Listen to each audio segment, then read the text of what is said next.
के मंगल प्रवचन। उसका नंबर आया कि 5-6 घंटों के बाद कई बुलाने के लिए आवाज लगाई, रे गरीबू आजा, तेरा नंबर आ गया, अपना गऊओं को घेर, खड़ा हो जा, इनके आगे चरा इनको। अब बिल्कुल निकट जा लिया तो भी ना बोलिया वो, क्योंकि वो तो आत्मा जारी ऊपर खोखा रखा था। अब उस साथी ने आकर के उसको पकड़ के ला, भगत जी खड़ा हो ले, चल तेरा नंबर आ गया। वो यूं गिर गए। गिरते तो वहां उन्होंने देखा इसमें सांस नहीं तो मर गया। सारे पाली इकट्ठे हो गए, 2-3 गांव में भागे आए, लड़की का लड़का मर गया। इस संदेश को सुनते ही, इस दुख भरी खबर को सुनते ही दोनों माता पिता बेहोश हो गए, क्यों 12 वर्ष में संतान प्राप्त हुई थी और वो भी इकलौता पुत्र बेहोश होकर गिर गए। और गांव के लोग भागे वहां 1.5 किलोमीटर गांव से दूर खेतों में कबलाना गांव की तरफ ये स्थान है, जहां आज भी एक यादगार बना रखी वहां के व्यक्तियों ने, उन गरीबदास जी के वंशजों ने, कि सचमुच यहाँ पर ऐसी घटना घटी थी। तो वहां से घर ले आए, उठा करके उनको चिता पर रख दिया। उसी समय परमात्मा ने उस आत्मा को वापस भेज दिया और वो खड़ा हो गया एकदम। चिता के ऊपर से हलने लग गया, से सारा एकदम खड़ा हुआ। वो रस्सी बांध रखी थी, वो टूट गई, जो अर्थी पर बांध कर ले जाते। और वो वाणी बोलने लग गया जो भगवान ने उसके अंदर फीड कर दी थी उनके कंप्यूटर में, अंतःकरण में। ये वाणी तो दास आपको बोल बोल कर सुनाता, अधिकतर गरीबदास जी की वाणी ही दास सुनाता है। ये परम संत गरीबदास जी महाराज आप देख रहे हैं। तो वापस आए तो वो वाणी बोलने लगे। 3 वर्ष तक ऐसे ही बोलते रहे। लोगों ने, गांव वाले ने सोचा लड़का पागल हो गया। फिर ये सब्र किया भी कोई बात नहीं, लड़की बेटी इस अपने बेटे ने देख कर जी लेगी, ना तो मर जाती रो रो के। जैसा भी बावला पागल है, इसके साथ ही अपना टाइम पास कर लेगी। वो तो पागल कहें। 3 वर्ष के बाद एक दादू पंथी कबीर साहब, दादू साहब जी को भी ऐसे ही लेकर गए थे, जिंदा महात्मा के रूप में आए थे। 7-8 वर्ष के थे वो दादू जी, सतलोक में लेकर गए थे। फिर वापस छोड़ा था, तीसरे दिन 3 दिन अचेत पड़े रहे थे। ऐसे ही फिर उन्होंने भी कहा था, जिन मोह को निज नाम दिया सोए सतगुर हमार, दादू दूसरा कोई नहीं ये कबीर सिरजनहार। तो दादू पंथी एक महात्मा थे, वैश्य घर का जन्म था, बानिये का, और 65 साल की उम्र होली थी। घर त्याग के संन्यास ले रखा था और दादू पंथ से दीक्षित था। वो संतों की वाणी का परिचित था। कबीर साहब की वाणी कोई पढ़ता था। वो साधु वेश धारण कर रखा था, उसने लाल कपड़े पहन रखे थे। और वहां एक छुडानी के में उसका कोई सेवक था, वहां आता जाता था। 3 वर्ष के बाद एक दिन वो आ गया। अब जो जिसके घर वो आता था उसने कहा कि महाराज जी, हमारे एक लड़की का लड़का पागल हो गया। एक बाबा जी ने कुंवारी गाय का दूध निकाल कर जंतर मंत्र से और लड़के ताई पिला दिया, पागल हो गया। वो तो मर गया था, तो शुक्र है भगवान ने उसके सांस वापस दे दिए। और उसके बाद एंड बैंड बोलता है, हुआ बाई बकता रहता है।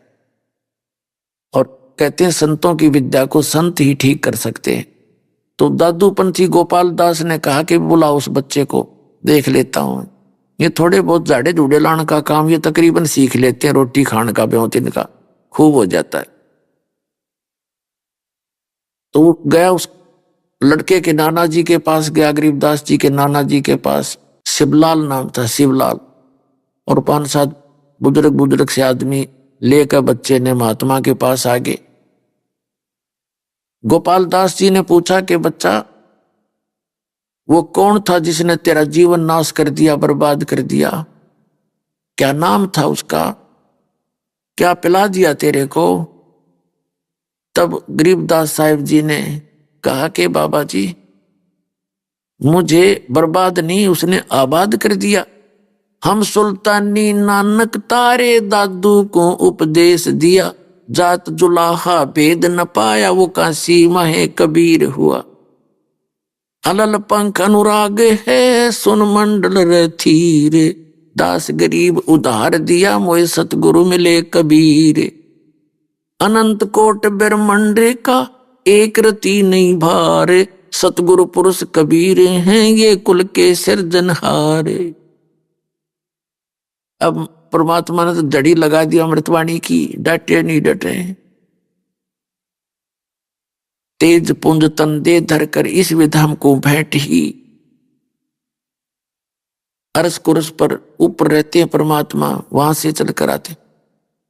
अरे वो 65 साल का वृद्ध एक 13 वर्ष के बालक के आगे हाथ जोड़ के खड़ा हो गया। अरे गांव वाले हो, यो बावड़ा कोई ना बावड़े, तुम हो पागल, इसको समझ नहीं सके, ये तो अमृत बरसा रहा है, ये गूढ़ रहस्य है आज तक। हे भगवान कदे देखा ना सुना इसी गहरी वाणी बोली ने। और बुद्धिमान के एक के दो वाणी खटक जाती है। 13 वर्ष के बालक के आगे हाथ जोड़ के खड़ा हो गया 65 वर्ष का महात्मा। अर्नो बोला महाराज जी या सारी वाणी लिखवा दो, मैं लिख दूंगा। गरीबदास जी चल पड़े, जैसे बालक चल पड़ता है, बाबा जी उसके पीछे पीछे। गांव वाले ने सोचा यो भी इसका भी असर हो गया भाई, बाबा जी का भी। अब निकल गए दोनों खेतों साइड में।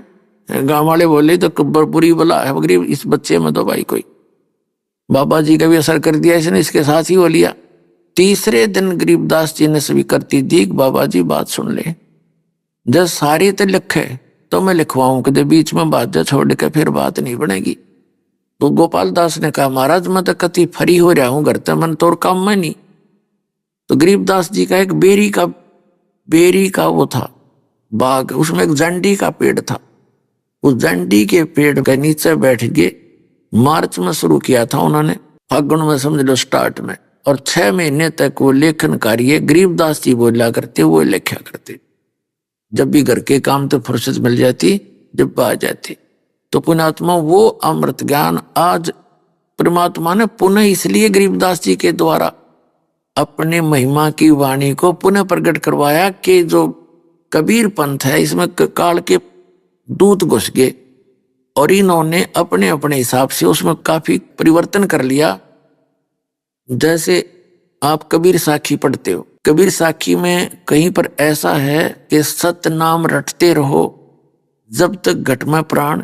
तो किसी ने तो वहां राम नाम कर लिया, किसी ने हरि नाम लिख लिया, किसी ने केसो रटते रहो जब तक घट में प्राण। तो इस तरह कुछ वाणियों में परिवर्तन कर लिया, और जो वाणी इनका समझ यही हुआ न्योकी नो रहेगी, वो मूल ज्ञान अब भी सुरक्षित है जो दास साहब को दिखाता है। परमात्मा ने कहा था 5505 वर्ष जब बीत जाएंगे, जब मेरा ये वचन साचा होगा और फिर कलयुग में हम फिर आवांगे और इस पूरे विश्व को तत्व ज्ञान देंगे, सारे का कल्याण करेंगे। उसमें वो वाणी भी लिखी हुई है जो भविष्यवाणी मालिक ने बोल रखी है। परमात्मा ने तो निर्धारित कर रखी है। भविष्यवाणी तो वो होती है जो मालिक ने तो जो बोल दिया कैसे होगा वो तो होगा ही होगा। उसके पैरेलल को मालिक से प्राप्त थोड़ी बहुत सिद्धि प्राप्त करके वो व्यक्ति भी बता सकता है कि ऐसा होगा, और वो भगवान ने कर ही रखा, वो तो होगा ही होगा। तो ज्योतिष वाले होते हैं भविष्य वक्ता, इनका काम तो इतना हुआ है कि वो केवल नो बता सके हैं, जैसे कोई खगोल भूगोल का ज्ञाता अपने आंकड़े बना करके बता सकता है कि परसों 6:30 बजे सूर्य उदय होगा, तो वो ना बताता तो भी वो होना ही था, क्योंकि भगवान ने उसका निर्धारित कर रखा है। तो ऐसे ये समय जो मालिक ने खुद बताया था और अन्य भविष्य वक्ताओं ने भी ऐसे ही बता रखे है। तो अब ये दास है, वो परमात्मा ने खुद ना है तो दास भेज दिया इस पूरे विश्व के कल्याण के लिए। ये आपका कद समझ में आवेगी। ये अभी बच्चे हो आप, क्योंकि छोटे बच्चे होते हैं ना, तब तक उनको विश्वास सा नहीं होता, जैसे छोटा सा बालक होता है और कहीं पेन रखा हो ऐसे पेन, और उसने उठाएगा और ये पूछेगा पिताजी क्या है, माताजी क्या है।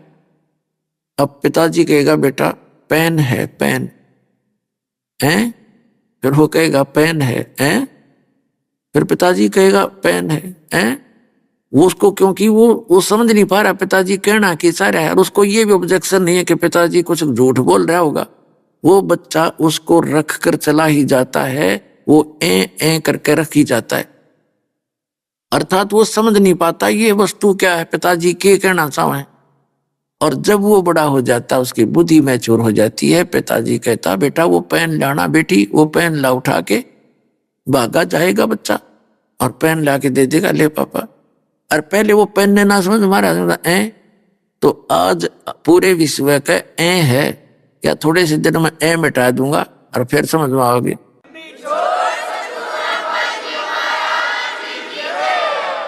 इस तत्व ज्ञान से या ए मिट जाएगी, बुद्धि मैच्योर हो जाएगी, फिर आपने दूर दिखाई देगा वो सारा का सारा न्यों का न्यों सचमुच यही है जो कुछ है। तो पुण्यात्माओं, उस अमृतवाणी में क्या बताया? धर्म राय दरबार में देई कबीर तलाक, मेरे भूले चूके हंस को तू पकड़िए मत कजाक। धर्मराज के न्यायाधीश के ऑफिस में गरीबदास जी ने आके बताया अपनी वाणी में कि गोपाल दास, जब परमात्मा मुझे वहां धर्मराज के दरबार में लेकर गए और धर्मराज हाथ जोड़कर खड़ा हो गया करबद्ध, और परमात्मा जैसे बड़ा अधिकारी छोटे अधिकारी पर डांट मारा करे, एसपी जैसे ऐसे चोन धमकाया करे, ऐसे जाकर डांट लगा रहा है, वो जी सर कर रहा है।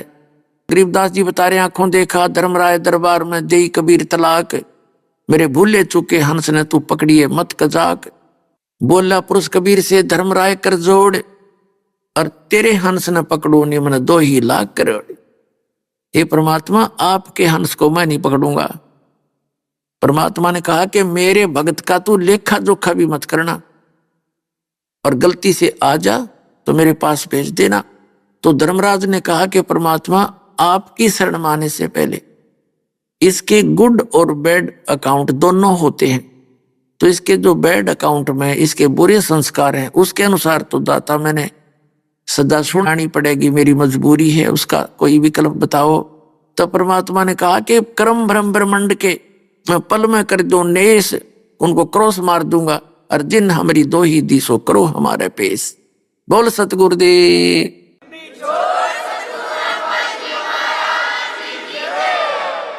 कि जिसने मेरा नाम ले रखा है और मेरा जिक्र कर दिया, मैं तो कबीर साहब का भगत हूं, परमात्मा का शिष्य हूं, उनका भगत हूं, तो खबरदार उसका अकाउंट नहीं लेना, हमारे पेश कर देना। तो पुण्यात्मा एक भगत बता रहा था कि मेरी रात्रि के समय मैंने सपना आया और 2 आए इसी बूढ़ी बूढ़ी शक्ल के, और पकड़ कर मेरी बांख, चल तेरा टाइम हो लिया, पूरा टाइम हो गया तेरा समय, मुझे ले गए ऊपर। मैंने उनसे रास्ते में पूछा, जब थोड़ी सी दूर रह लिया वो जहां वो मुझे ले जाना चाह रहे थे, मैंने पूछा भाई कौन हो तुम, कहाँ ले जा रहे हो मुझे? कि हम हैं यम के दूत, और पहले ले जाओगे तेरे धर्मराज के दरबार में, और फिर जैसा आदेश होगा फिर हम तेरे को वहां छोड़ देंगे। ने बोला यम के दूत और महाराज थारा के मेड़ भाई, तुम तो मुझे ले जा नहीं सकते, तो तुम्हें पता है मैं कबीर साहब का भगत हूँ, ऐसे नाम ले रखा है मैंने, मैं कबीर परमात्मा का बच्चा हूँ, तुम नहीं ले जा सकते मुझे। वो बोले चाल चाल सीधा था ना, तो न घट देंगे। ने बोला मैं गुट्टम गुट्टा उनके साथ छुटाने लग गया, वो छोड़ने क्यों करे, दोनों खूब खुच्चम खुच्चा हो गया हम तीनों जने। तो वो तगड़े थे, मेरा भी कई मार गए, मुझे खड़ा कर लिया। तो वो फिर डर गए इस बात, तब इतना कॉन्फिडेंस से जब कह रहा है कि गड़बड़ हो जा, थारे चूक लागी हो। एक ने कहने लगा तू इसके पास खड़ा रहा, मैं पहले अंदर जाके वेरीफाई कराया हूं। तो उसने जाके कहता मैंने न सुने दूर थे, वो तो मालिक की लीला थी, अंदर बतलाते। उसने कहा जी ऐसे ऐसे एक व्यक्ति लाए हैं जो आपका आदेश था, वो तो यूं कहे मैं कबीर साहब का भगत हूं, तो मुझे ले जा नहीं सकते। ये बात कहने उसने फटते ही वो फाइल खोली उसकी, ने बोला नकम्मे यू नहीं है, वो दूसरा है इससे नाम का, और पटको इसने मरवाओगे मुन्ने भी। तो वो यूं कहता सुने तो मुन्ने भी मरवाओगे न, छोड़ का तुरंत बाइज्जत। तो जब वो वापस आए ने बोला छोड़ दे बीमारी ने, बोला ऊपर तो पटक दिया बरे बेटा ने ऊपर से, और इज्जत तो कड़े छोड़ने थे, बोला ऊपर तो पटक दिया, नो आऊ मैं सबकी लेनता। और नीचे आया जब एकदम नो आँख खुली मेरी, उठा तो मेरे हाथ पैर काम नहीं करे, सारा शरीर पसीना पसीना। जब मैं ठीक ठाक जाग जाता तो मेरे नो सोचूं सपना है यो, मेरा 10 मिनट के बाद तो मेरे शरीर हरकत में आया था, ऐसी स्थिति है। तो पुण्यात्माओं, आपका ऐसे समर्थ से मेल हो गया है, अब सच्चे दिल से भक्ति करना, पूरे परिवार की रक्षा करेगा, और सतलोक जाओगे, शरीर जाओगे, वहां जाकर सुंदर शरीर पाओगे। बोलो सतगुरुदेव की जय हो।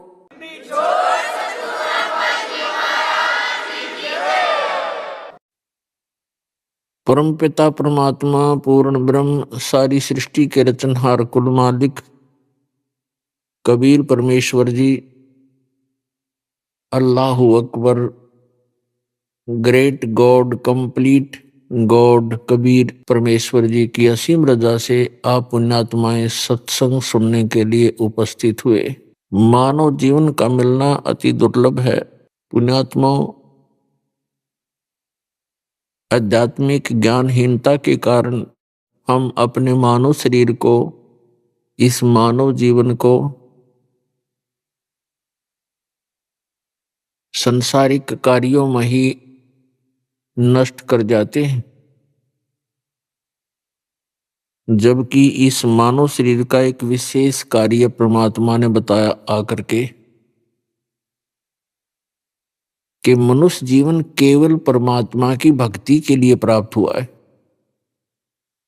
यदि आप जी परमात्मा की भक्ति करते रहोगे तो आपके सांसारिक कार्य भी उस गॉड पावर से, परमात्मा की शक्ति से आसानी से होते रहेंगे, और जो आप अपने सारा जीवन में नहीं कर सकते, परमात्मा चंद ही वर्षों में कर देता है।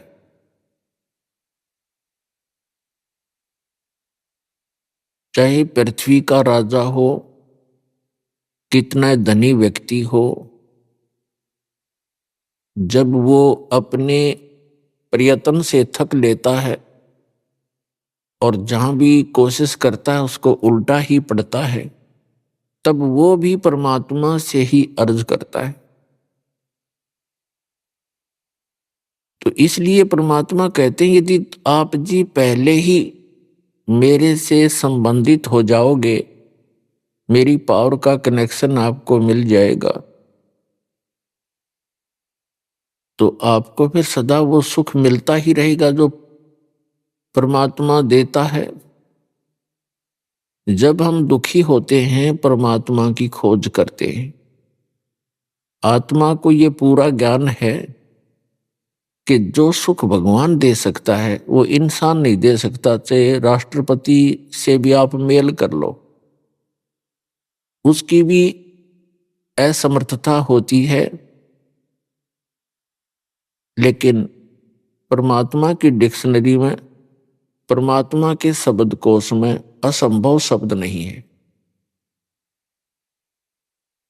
इसलिए उस परमेश्वर ने आके स्वयं ही यथार्थ ज्ञान बताया है, क्योंकि जब तक भगवान आकर स्वयं ज्ञान नहीं देते तब तक इस काल भगवान के द्वारा भ्रमित संत, साधु, फकीर, ब्राह्मण, मुल्ला काजी, ये जो भी जिस धर्म का प्रवक्ता है, वो काल प्रेरणा से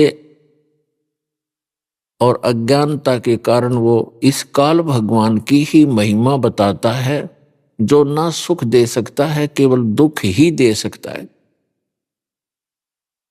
यदि कोई व्यक्ति आम की महिमा बताकर और बबूल का बीज दे देता है कीकर का, वो गुण तो गा रहा है आम के कि शीतल छाया होती है, कांटे रहित होता है, मीठे फल लगते हैं। आम के गुणों में तो ऐसा ही लिखा है, लेकिन बीज बबूल का बो देने से, बीज देने से वो उसको कांटे ही प्राप्त होते हैं, आम नहीं प्राप्त हो सकते। ठीक इसी प्रकार जितने भी परमात्मा से अपरिचित ऋषि, महर्षि, ब्राह्मण, गुरु, मुल्ला, काजी, पीर हुए हैं, वो चले तो थे आम की खोज में, लेकिन काल प्रेरणा से प्रेरित ये अन्य ऋषि महर्षि मिल जाने से उन्होंने बबूल बोली, किक्कर बीज ली आम के धोखे में। तो पुण्यात्मा वो किक्कर इतनी बीज दी कि इस दास के लिए उन सब को साफ करना कठिन हो रहा है। अब हमें उस आम की महिमा का पता चला। अन्य संतों ने जो जानकारी दी, उनका इतिहास, उनका अनुभव उनके प्रवचन सुने और पढ़े तो पता चला कि वो गुण तो गाते आम का और बीज बो रखा है बबूल का, तो उनके अनुयायियों को सुख हो ही नहीं सकता। वो पूर्ण परमात्मा की महिमा, सत्य पुरुष, अमर पुरुष, अकाल मूर्त की महिमा सुनाते हैं, लेकिन जो मंत्र हैं, नाम है, वो बीज है, वो बबूल का दे रखा है। वो काल की साधनाएं कर रहे, तो बबूल बो के आम की इच्छा रखना भी मूर्खता है। आम का बीज बो के और फिर उससे हम आस्था बनाएं कि इसके आम लगेंगे तो लगेंगे ही लगेंगे। तो यथार्थ भक्ति जो है, सत्य भक्ति, सत्य ज्ञान, वो तो है आम का पेड़, और गलत ज्ञान, गलत साधना, गलत मंत्र, वो है बबूल का बीज। तो दास ने विश्व के सभी ग्रंथों को जाना, समझा, और विश्व के सभी वर्तमान के धर्मगुरु प्रवक्ताओं के इतिहास पढ़े, उनका अनुभव देखा। उन्होंने सारा का सारा ज्ञान सदग्रंथों के विपरीत सुना रखे, और जिसका भयंकर परिणाम उनके अनुयायियों को भोगना पड़ रहा है। कोई सुखी नहीं। परमात्मा के लिए निकले थे, जहां से चले थे वहीं खड़े हैं, उल्टे दुख और शुरू हो गए उनको। तो पुण्यात्माओं, जब आपको यथार्थ ज्ञान होगा तब आपको पता चलेगा कि सचमुच अभी तक तो हम अपना व्यर्थ जीवन कर रहे थे। तो परमात्मा आकर हमें ज्ञान सुनाते हैं कि इस मनुष्य जीवन का जो मूल उद्देश्य है परमात्मा प्राप्ति, अच्छे काम करना और अपना निर्वाह के लिए भी प्रयत्नशील रहना। और निर्वाह भी भगवान ही दया बख्शेगा तब होगा। वैसे तो जब तक आपको पूर्ण परमात्मा नहीं मिलते, आपको केवल आपका संस्कार ही मिल रहा होता है। संस्कार बनता है पूर्व जन्म के शुभ और अशुभों से। जिनके अशुभ अधिक हैं उनको दुख घने हैं, जिनके शुभ ज्यादा हैं इस किस्मत में तो उनको सुख मिल रहा है। और जिनके संस्कार में, जिनके प्रारब्ध के अंदर, किस्मत के अंदर सुख है, वो चाहे कोई साधना कर रहे हैं या ना कर रहे हैं और कितने पाप कर रहे हैं, तो वो सुखी ही नजर आते हैं हमारे को, क्योंकि उनके पूर्व जन्म की वो बैटरी चार्ज है जो उसने पहले जन्म जन्मांतर में कर रखी है, अर्थात शुभ कर्म संचित कर रखे हैं, संग्रह कर रखे, और वो उसके काम कर रहे हैं। अब चाहे वो भक्ति करे या ना करे, उसको वो तो मिलेगा ही मिलेगा। और जिस दिन वो पुण्य समाप्त हो जाएंगे, उसकी वह बैटरी डिस्चार्ज हो जाएगी, क्योंकि आगे चार्जर ठीक नहीं। भविष्य की जो भक्ति है वो शास्त्र अनुकूल नहीं है, जिस कारण से फिर वो उस व्यक्ति पर आपत्ति पड़ेंगी, फिर बहुत देर हो चुकी होगी। और जिनके भाग्य में दुख अधिक हैं, तो वो कितनी कोई सी साधना कर रहा है तो उसको दुख ही प्राप्त हो रहे हैं, और उन दुखों के निवारण के लिए वो परमात्मा की खोज में निकलता है। वो जहां भी जाता, ये काल के एजेंट बैठे हैं, वो बेचारा हार थक के और अपना जो हानि है उसको प्राप्त ही कर लेता है और रो रो के अपना समय व्यतीत करता है। तो पुण्यात्माओं, पूरे विश्व में एक ही भगवान है, सबका मालिक वही है, पापों का नाशक वही है, सुखदायी परमात्मा वही है, मोक्षदायक वही है। उसकी भक्ति हमारे तक पहुंची नहीं, और जब वो भक्ति उसकी मिलेगी तो दुख नहीं रहेंगे, वो सुख का सागर है। तो वो भक्ति इस दास के पास है, परमात्मा ने मेहर करी है इस दास के।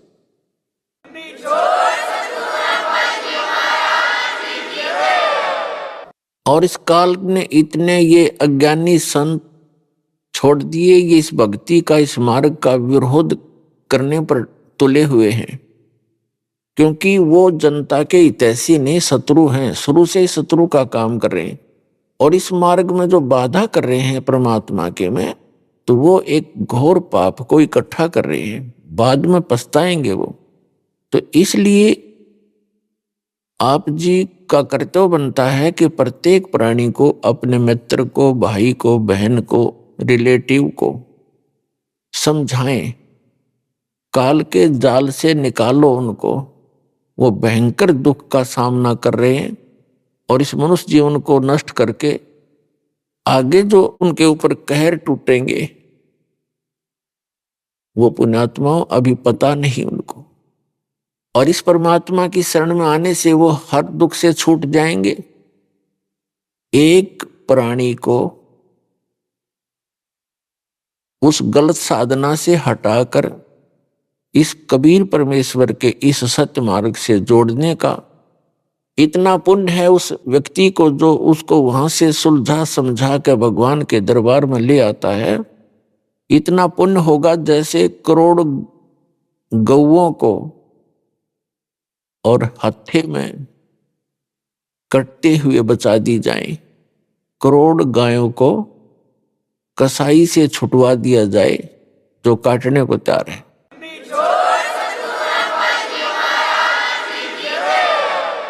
इतना पुण्य होगा उस व्यक्ति को जो एक प्राणी को यहां लाकर जोड़ देगा। क्योंकि उस भोली आत्मा को ज्ञान नहीं, वो फंस गया उन नकलियों के और उनको पूर्ण संत मान करके उनके चिपका हुआ है। पूर्व संस्कार से चाहे उसको कोई लाभ भी हो रहा है तो वो ये सोच रहा है संत की साधना से हो रहा है। अब संत की साधना का तो इस दास के साधना से तुलना करके पता चलेगा वो ठीक है कि गलत। तो सत साधना ना करके गलत साधना करने से उस प्राणी के ऊपर भविष्य में कितने दुख होंगे। कभी पशु बनेगा, कभी पक्षी बनेगा। आप जी को दास ने बहुत बार दिखाया है महावीर जैन जी की जीवनी, उसमें वो 60 करोड़ बार तो गधा बना, 30 करोड़ बार कुत्ता। पशु योनि के भी इतने लगातार दुख भोगने पड़ते। एक कुत्ते के जीवन 60-30 करोड़, हाथी के जीवन 60 करोड़, गधे के जीवन 60 करोड़, और फिर जाकर के कभी कोई मानव शरीर प्राप्त होता है। तो उस पुण्यात्मा को जो यहां आ गया उसके ये सारे दुख मिट जाएंगे। उसका फिर पुनर्जन्म या तो होगा मनुष्य का ही, और अन्यथा वो सीधा सतलोक चला जाएगा। दो ही बात है।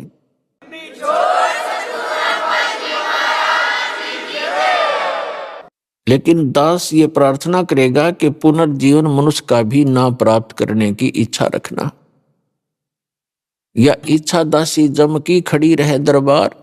ये जो इच्छा है ये काल की एक खास नौकरानी है और आपको यहां उलझा के रखती है। तो इस इच्छा को मनुष्य जीवन भी पुनः मिले, ये भी इच्छा मत रखना दे। क्योंकि परमात्मा बताते हैं स्वयं आकर के उन्होंने अपनी प्यारी आत्माओं को ज्ञान दिया, जैसा कि उनका विधान है। आप जी को बहुत बार समझाया है, बताया है कि वेदों के अंदर पूर्ण परमात्मा की महिमा का गुणगान है, लेकिन इन चारों वेदों में उस परमात्मा के पाने की विधि नहीं है। तो जब तक विधि नहीं है तो वो ज्ञान अपने स्थान पे है, और विधि नहीं मिली तो वो ज्ञान भी व्यर्थ है।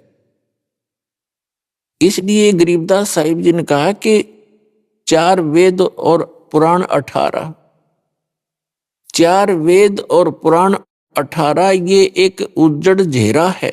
घेरा कुआं बोलते हैं जिसमें पानी ना हो, गहराई बहुत हो उसकी, और गिर जाए तो उसमें निकलने का रास्ता नहीं,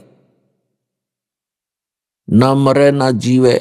कहते हैं ये जो ज्ञान है वेद सत्र का, पुराण सत्र का, कहते हैं यो एक उज्जड़ घेरा है, और सत मार्ग तो इससे उचेरा है, अलग है, ऊंचा है।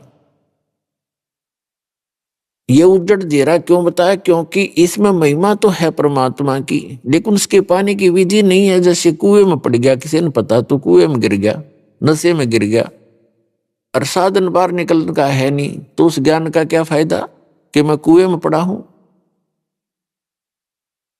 तो साधन साथ हो निकलने का, तो जो परमात्मा ने आकर ज्ञान दिया उसको सूक्ष्म वेद कहते हैं। और जिन महापुरुषों को परमात्मा मिले हैं उनको जो ज्ञान दिया है वो उस परमात्मा के सूक्ष्म वेद का समर्थन करते हैं, क्योंकि उन्होंने परमात्मा को आंखों देखा है। वो सचखंड गए हैं, सतलोक गए हैं, फिर उनको भगवान ने वापस छोड़ा है, तो वो पक्के गवाह हैं भगवान के, उस सतलोक और सचखंड के। अभी आपने सुने संत रामपाल जी महाराज के मंगल प्रवचन। आइए अब सुनते हैं संत रामपाल जी महाराज से नाम दीक्षा लेकर सतभक्ति करके अद्भुत लाभ प्राप्त करने वाले अनुयायी के विचार। दर्शकों, मनुष्य अपने जीवन में आध्यात्मिक सुख व शांति के लिए हर संभव प्रयास करता है, लेकिन जब उसे सही भक्ति मार्ग नहीं मिलता तो वह निराश होकर मानसिक तनाव का शिकार हो जाता है। दर्शकों, ऐसी ही कहानी थी उत्तराखंड की रहने वाली सृष्टि धवन जी की। सृष्टि जी अपने जीवन में कई प्रकार की भक्ति साधनाएं किया करती थीं। इन्होंने अनेकों प्रकार के जाप भी किए, व्रत भी रखे, लेकिन इसके बावजूद भी सृष्टि जी को जीवन में कोई सुख शांति नहीं मिली। लेकिन दर्शकों, आज सृष्टि जी का कहना है कि जब से मैंने संत